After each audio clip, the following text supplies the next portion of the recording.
10 years ago, on September 22nd, 2001, Chinook Lodge opened its doors here to support the success of Aboriginal learners while at SAIT. So how we do that is we provide cultural and academic and social support.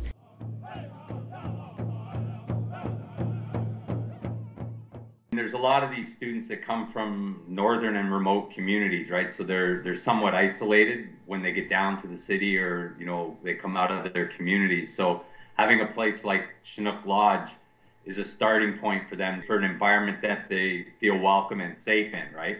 It's a transitional place. It gives them a place that they're amongst other people that are coming from similar backgrounds, and they share a common history, right? I think education, it used to be an oppressive tool in a way, if you think about residential schools. But now, education is a tool for many things, and students are able to use that and be able to move into careers that they find rewarding, or start their own business, or get a trade, whatever it may be. So education has become this empowering tool now.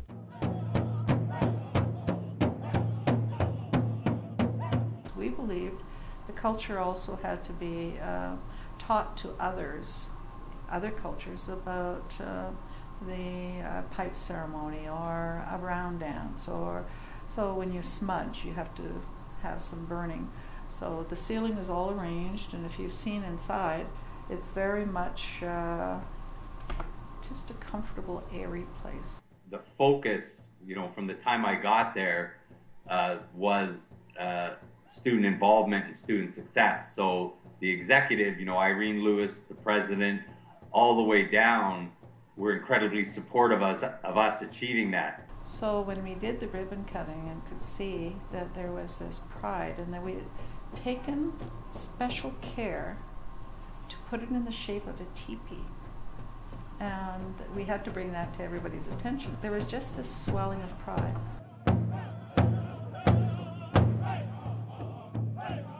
So I dropped out of high school at grade 10. I tried for a year and a half to get into Mount Royal, and I just could not get into Mount Royal. Graduated from the television radio program quite a few years ago.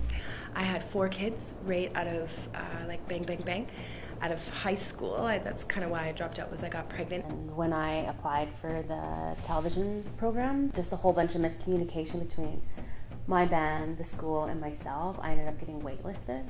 So I came in here and I was like crying, like really crying, and I was just like, I just want to go to school. I was an upgrading student in 2001 when they opened the lodge, and we all came here with all my little kids for an Aboriginal student, just kind of Calgary-wide Christmas party. I was here as a student first, as an upgrading student who didn't have I was just terrified about going back to school. So I've been connected to the lodge since its opening, 10 years, but as a student and now as an employee. Doug actually went up to go upstairs to the ICT to talk with the dean, and from there they just kind of put me on the first priority, and whoever dropped out within a certain time, they're just like, you can take their spot.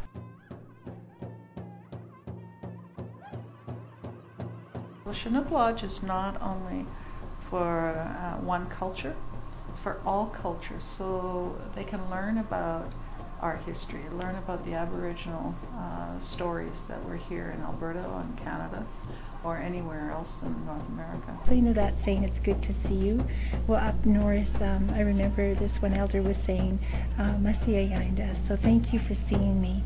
And I think that can make all the difference in a place where you feel like you're acknowledged and seen for all that you are. And we do that here.